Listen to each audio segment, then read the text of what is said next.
ನೀವೇ ಮಾಧ್ಯಮದವರು ಪ್ರಾರಂಭದಿಂದನೇ ಜನತಾದಳ ಇದಕ್ಕೆ ಹೋರಾಟ ಮಾಡ್ಕೊಂಬರ್ತಿರ್ತಕ್ಕಂಥದ್ದನ್ನ ನೀವು ನೋಡಿದ್ದೀರಿ. ಬಟ್ ಯಡಿಯೂರಪ್ಪನವ್ರ ಮನಸ್ಥಿತಿ ನಿಮ್ಗೆಲ್ಲರಿಗೂ ಕೂಡ ಗೊತ್ತು. ರಾಜ್ಯದ ಜನತೆಗೆ ಅವರು ರೈತರ ಪರವಾಗಿ ಯಾವಾಗಲೂ ಕೂಡ ಬರ್ತಿದ್ದಂಥವ್ರು. ಅವರು ಮನೇಲಿ ಕೂತ್ಕೊಳ್ಳೋಕ್ಕಾಗಿಲ್ಲ, ಅವರು ನಮ್ಮ ಪಕ್ಷನೂ ಕೂಡ ನಾವು ಇವ್ರ ಜೊತೆ ಬೇದಿಗಿಳಿಯೋಣ ಅನ್ನೋ ಮನಸ್ಥಿತಿಲಿ ನಿನ್ನೆ ಅಲ್ಲಿ ನಡೆದಂಥ ಪ್ರಸಂಗದಲ್ಲಿ ಅವರು ಘೋಷಣೆಯನ್ನು ಮಾಡಿದ್ದಾರೆ. ಇದನ್ನು ಮುಂದಿನ ದಿನಗಳಲ್ಲಿ ಎರಡೂ ಪಕ್ಷದ ವರಿಷ್ಠರು ಕೂತ್ಕೊಂಡು ಅವ್ರು ಚರ್ಚೆ ಮಾಡ್ಬೋದು. ನಮ್ಮದೇನಾಗಿತ್ತು, ನೀವೇ ಕಳೆದ ಕೆಲವು ದಿನಗಳಿಂದ ನೋಡಿದಿರಿ, ದೇವೇಗೌಡರು ಕೂಡ ಇದ್ರ ಬಗ್ಗೆ ಮಾತಾಡೋ ಪರಿಸ್ಥಿತಿಗೆ ಬಂದರು. ಅಂದರೆ ಎಲ್ಲಿ ಇವರು ನಮ್ಮ ಕೋರ್ ಕಮಿಟಿ ಅಧ್ಯಕ್ಷ ಹೇಳಿದ ರೀತಿಯಲ್ಲಿ ಈ ಸರ್ಕಾರಕ್ಕೆ ಕಣ್ಣು ಕಿವಿ ಎರಡೂ ಇಲ್ಲ, ಹಾಗಾಗಿ ಇದನ್ನು ಯಾವುದೂ ಕೂಡ ಗಣನೆಗೆ ಹಾಕೋತಿಲ್ಲ, ರಿಯಲ್ ಎಸ್ಟೇಟಿಗೆ ಹೋಗ್ತಾ ಇದ್ದಾರೆ ಅಂತಕ್ಕಂಥದ್ದು ಭಾಸವಾಗಿ ದೇವೇಗೌಡರು ರೈತರ ಪರವಾಗಿ ನಾನು ಕೂಡ ಇಳಿಬೇಕಾದಂಥ ಪ್ರಸಂಗ ಬರ್ಬೋದು, ನಾನು ಕೂಡ ಗಾಂಧಿ ಸ್ಟ್ಯಾಚ್ಯೂ ಮುಂದೆ ಕೂತ್ಕೋಬೋದು ಅಂತಕ್ಕಂಥದ್ದು ಘೋಷಣೆಯನ್ನು ಮಾಡಿದ್ದಾರೆ. ಒಂದು, ಈ ಸರ್ಕಾರದಲ್ಲೇ ನೀವು ದ್ವಂದ್ವ ನೀತಿ ಇರ್ತಕ್ಕಂಥದ್ದು ಈ ಇಶ್ಯೂನಲ್ಲಿ ನೀವೇ ನೋಡಿದ್ದೀರಿ. ಯಾರು ಜಾರಕಿಹೊಳಿ ಸಾಹೇಬರು ಅವರು ಕೂಡ ಇದು ರೈತರನ್ನ ನಾವು ಒಕ್ಕಲೆಬ್ಬಿಸಿ ನಾವು ಮಾಡ್ತಕ್ಕಂಥದ್ದು ಸರಿಯಲ್ಲ ಅಂತಕ್ಕಂಥ ಅಭಿಪ್ರಾಯ. ಅಂಥ ಖರ್ಗೆ ಅವರು ಪಕ್ಷದ ಬಗ್ಗೆ ಯಾವಾಗಲೂ ಕೂಡ ಡಿಫೆಂಡ್ ಮಾಡ್ಕೊಳ್ಳೋವಂಥ ಪ್ರಿಯಾಂಕ ಖರ್ಗೆ ಅವರೇ ಇಲ್ಲ ಇದು ಸರಿಯಲ್ಲ ಅಂತಕ್ಕಂಥದ್ದನ್ನ ಹೇಳಿರ್ತಕ್ಕಂಥದ್ದು ಮನಸ್ಥಿತಿ ನೀವು ನೋಡಿದಿರಿ.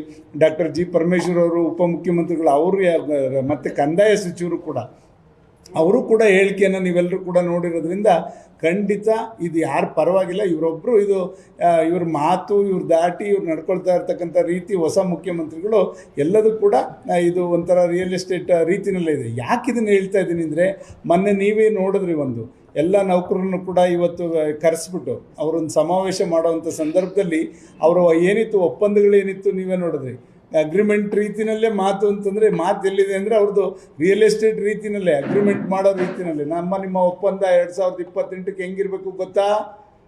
ಈ ದಾಟಿ ನೀವು ನೋಡಿದ್ರೆ ಇದೇನು ವಿಧಾನಸೌಧಕ್ಕೆ ನೀವು ಕಾಂಗ್ರೆಸ್ ಬೋರ್ಡ್ ಆಗಕ್ಕೆ ಕೊಟ್ಟಿದ್ದೀರ ಸನ್ಮಾನ್ಯ ಡಿ ಕೆ ಶಿವಕುಮಾರ್ ಸಾಹೇಬ್ರೆ? ನೋ, ಇದಾಗಬಾರ್ದು. ಯಾವತ್ತೂ ಕೂಡ ಆಡಳಿತನ ದುರುಪಯೋಗ ಪಡಿಸ್ಕೋಬಾರ್ದು.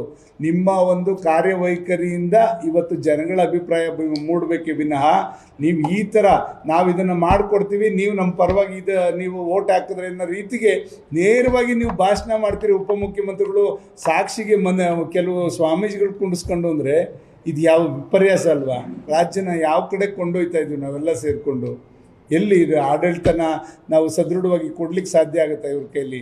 ಈ ಥರ ರಾಜಕೀಯ ಅವರು ಒಂದೊಂದು ಹೆಜ್ಜೆನೂ ಕೂಡ ಚುನಾವಣೆ ಅರ್ಥದಲ್ಲೇ ಮಾಡ್ತಾ ಇರ್ತಕ್ಕಂಥದ್ದನ್ನು ನೋಡಿದಾಗ ಖಂಡಿತ ಇವತ್ತು ರಾಜ್ಯದ ಬೊಕ್ಕಸನೂ ಕೂಡ ಇವತ್ತು ಅವರೇನು ಇದನ್ನು ಸಂಘಗಳು ಮಾಡಿ ಪಂಚಾಯತಿಲಿ ಮಾಡೋಕ್ಕೆ ಹೊರಟಿರ್ತಕ್ಕಂಥದ್ದು ಏನು ಈ ಕಾಂಗ್ರೆಸ್ ಪಕ್ಷದ ಹಣದಿಂದ ಅಲ್ಲ, ಸರ್ಕಾರಕ್ಕೆ ಬಂದಿರತಕ್ಕಂಥ ತೆರಿಗೆ ಹಣದಲ್ಲಿ ಇವರು ಇದೆಲ್ಲ ಮಾಡಿಕೊಂಡು ಇವ್ರ ಪಕ್ಷ ಬೆಳೆಸ್ಕೊಳ್ಳೋಕ್ಕೆ ಇದೇನು ನಿಮ್ಮ ಕಾಂಗ್ರೆಸ್ ಪಕ್ಷದ ಆಸ್ತಿನ ರಾಜ್ಯದ ಬೊಕ್ಕಸ?